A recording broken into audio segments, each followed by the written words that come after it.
오늘 학습 내용은 미분 가능성에서 구간이 주어졌을 때 해당 개념이 평균값 정리와 어떻게 함께 작용되는지를 살펴보겠습니다. 자, 아래는 문제의 예시입니다. 이런 식으로 어떤 구간이 주어지고요. 그리고 미분 가능성을 다루게 되고요. 그것이 어떤 하나의 실근을 갖는다. 즉 값을 가진다, 안 가진다에 관련된 내용이죠. 마찬가지로 어떤 구간에서 미분값이 존재한다, 안 한다, 존재 유무를 다시 따지고 있습니다. 해당 개념을 이해하기 위해서 먼저 평균 변화율과 순간 변화율의 차이점을 살펴볼 거고요. 그 다음에 평균값 정리가 무엇인가, 그리고 해당 두 개념이 합쳐져서 어떤 식으로 문제에서 응용이 되는지를 살펴보도록 하겠습니다. 자, 먼저 평균 변화율입니다. 평균 변화율은 우리가 일반적으로 이야기하는 기울기와 같은 뜻이고요. 결국 두 점 사이에 x값이 증가할 때 y값은 얼마만큼 증가했는가를 보는 것이 바로 평균 변화율입니다. 순간 변화율도 마찬가지인데 우리가 이것을 이젠 두 점이 아니라 한 점에서의 변화율을 보겠다는 겁니다. 자, 기울기는 두 점이 있어야만 구할 수가 있지요. 하지만 우리가 극한의 개념을 가져온다면 이것을 마치 한 점에서의 기울기처럼 활용을 할 수가 있다는 겁니다. 자, A점에서의 한 점에서의 순간 기울기를 구하기 위해서 X가 A보다 작은 쪽에서 다가옵니다. 작은 쪽에서 다가오면 처음에는 기울기가 이런 식으로 나타났다가 더 근처로 가까이 왔다. 그 경우에는 뭐 이런 식으로 잡힐 수가 있겠죠. 이렇게 점점 가까이 다가가면서 결국에 우리가 수학적으로 최대한 가까이 왼쪽에 놓았을 때가 바로 좌극한인 상황인 거죠. 그때 이 두 점 사이의 거리를 순간 기울기, 좌미분계수라고 표현을 하고요. 반대로 더 큰 쪽에서 왔을 때 순간 기울기를 우미분계수라고 합니다. 이 두 값이 서로 같을 때 우리가 해당 지점에서의 순간 변화율 혹은 미분계수가 존재한다 라고 이야기할 수 있습니다. 자, 평균값 정리는 그럼 무엇이냐? 먼저 정의를 살펴보면 닫힌 구간 A, B에서 연속이고 열린 구간 A, B에서 미분 가능한 함수는 해당 얘가 뭐죠 지금? 얘가 평균 변화율이죠. 그 구간에서의 평균 변화율과 같아지는 순간 미분 값을 가지는 C가 얘는 X값입니다. 그 해당 X값이 적어도 한 개 열린 구간에 존재한다 이겁니다. 자, 평균값 정리의 조건은 왜 이렇게 나올까? 먼저 살펴보시면 우리가 닫힌 구간, 즉 A와 B에서 함수값이 정의가 되어 있어야지만 이 기울기를 구할 수가 있겠죠. 그렇기 때문에 닫힌 구간에서 연속이다를 먼저 암기를 그렇게 해주시고 그 다음에 미분이 가능한, 자 연속인데 미분이 불가능한 건 뭐가 있죠? 뭐 요런 게 있죠. 첨점이 발생하는 거. 요런 식으로 첨점이 발생하면 평균값 정리는 활용이 되지 않는다 이겁니다. 자, 밑에 3차 함수를 같이 보시면 더 쉽게 이해가 가능한데요. 먼저 우리가 이 구간을 A, B라고 한번 놔봅시다. 여기를 A, B라고 놔볼게요. 이렇게 A와 B가 결정이 되어 있는 상황에서 평균 변화율을 나타내 봤는데요. 이 평균 변화율과 같은 순간 변화율을 갖는 C가 적어도 한 개 존재한다 이겁니다. 자, 이렇게 올려보면 지금 어느 지점이 C죠? 요 지점이 바로 C가 되겠죠. 자, 오른쪽은 특수한 경우입니다. 지금 FB와 FA가 서로 같은 상황, 즉 Y값의 변화량이 0인 상황입니다. 그때도 마찬가지로 평균값 정리를 활용을 하시면 어떤 결과가 나올까요? F'C가 0이 되는 지점이 적어도 하나 발생한다. 이렇게 정리가 되겠죠. 요게 바로 뭐다? 이게 바로 롤의 정리입니다. 자, 그래서 롤의 정리는 평균값 정리의 어떤 하나의 특수한 케이스다 라고 생각을 해주시면 될 것 같습니다. 자, 미분이 불가능한 경우에는 지금 밑에 함수를 함께 보시면 좋을 것 같은데 만약에 함수가 이렇게 있었다고 봅시다.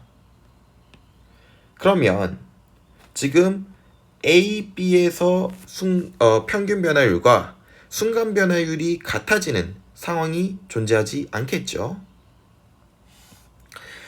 그래서 이 해당 조건은 결국에 평균 변화율과 순간 변화율을 활용할 수 있도록 고안이 된 것이다 라고 생각을 해주면 좋겠습니다.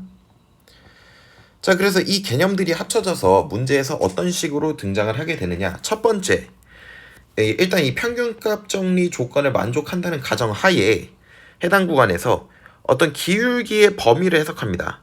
기울기를 하나로 정해주지 않고 기울기가 순간 기울기가 어떤 식으로 될 수 있다 라고 범위를 줬을 때 그 기울기의 범위를 해석해서 함수가 최대값을 갖도록, 예를 들어서 뭐 f 알파에서 최대값을 갖도록 문제 설정이 돼 있거나, 아니면 순간 기울기의 부호 변화를 통해서 순간 기울기가 0이 되는 지점이 존재하는지, 존재한다면 그 해당 지점을 직접 찾는 부분까지 문제가 등장할 수 있습니다.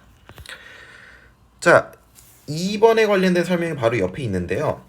이 3차 함수를 보시면 함수가 증가를 하다가 감소를 하죠. 그러면 순간 기울기가 필수적으로 0이 한번 등장합니다. 마찬가지로 여기서 이 거꾸로 쓰였군요. 증가하다가 감소. 자, 여기도 마찬가지로 감소하다가 증가하면 함수가 어떻게 된다? 순간 기울기가 0을 찍는 부분이 필수적으로 존재한다. 자, 2번 내용은 필수적으로 암기를 해두십시오. 굉장히 문제 풀이에 쓸모가 많은 개념입니다. 자, 그래서 이 방금 배운 응용 개념을 문제에 한번 적용해 보도록 하겠습니다. 자, 실수 전체에서 집합해서 미분이 가능하대요. 당연히 연속이겠죠. 도함수가 연속인 함수 fx가 다음 조건을 만족시킨다. 자, x가 2보다 작거나 같을 때 함수 fx는 2차 함수입니다. 최고차 함계수가 지금 자연수니까 양수라고 볼 수가 있겠죠. 나 조건을 보니까 2 이상의 임의에 서로 다른 실수 x1, x2에 대해서 얘는 지금 뭐라고도 볼 수 있어. 얘는 평균 변화율이라고도 볼 수 있고요. 그리고 x1, x2가 굉장히 가까이 있다. 즉 극한을 쓰인 것처럼 가까이 있다라고 하면 순간 변화율이라고도 해석이 가능하겠죠. 자, 그럴 때 함수의 최대값을 구해달라고 하네요. 자, 최고차 함계수가 양수인 2차 함수를 이 왼쪽에 미리 그려왔고요. 우리가 한번 전략을 세워봅시다. 이 이후에서 어떻게 돼야 돼? 순간 변화율이 9보다 작거나 같아야 돼요, 무조건. 그런데 2에서 미분이 가능해야겠죠. 그리고 F4가 최대값이 되려면 기울기가 어떻게 돼야 될까? 기울기도 마찬가지로 최대값이 돼야겠죠. 왜? 기울기가 최대값이 된다는 건 조금만 x값을 보내도 y값이 그만큼 더 많이 증가한다는 뜻이니까. 자, 그러면 여기서 우리가 한번 잡아놓고 생각을 해봅시다.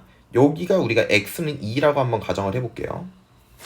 그러면 이 지점을 기준으로 함수가 이 왼쪽만 살아남는 거겠죠. 그때 ax제곱 플러스 bx, 이 해당 함수가 최대값을 갖도록 설정이 되려면 2에서 미분계수가 9가 돼야겠죠. 여기서 미분계수가 9가 돼야 됩니다.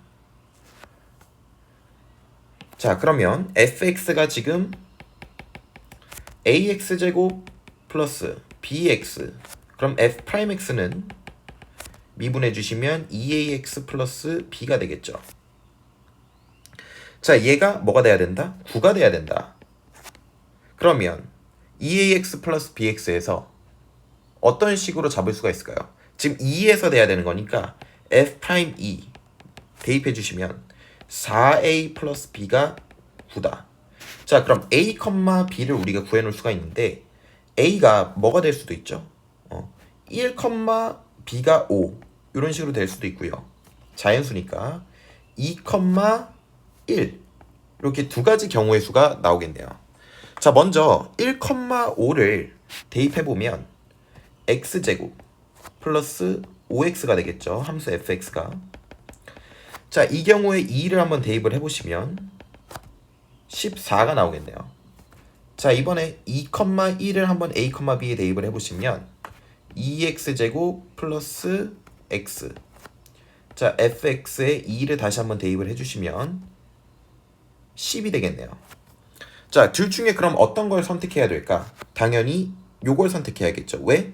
먼저 시작하는 지점이 위에 있어야 기울기가 9로 고정된 상태에서 당연히 f4가 최대값을 가지겠죠. 자, 따라서 우리가 기울기를 9를 가지고요, 고정으로. 그리고 2,14를 지나는 점. 그 1차 함수를 구해주시면 되는 겁니다. 그러면 함수가 y는 9의 x-2 플러스 14 이렇게 나올 거고요. 우리가 구해야 되는 건 f4 값이니까 4를 대입해서 그러면 9 곱하기 2 더하기 14 즉 32가 나오겠습니다. 자, 여기까지 문제 내용을 이해를 하셨으면 앞으로 돌아가서 해당 관련 개념 문제들을 확인을 하시기 바랍니다.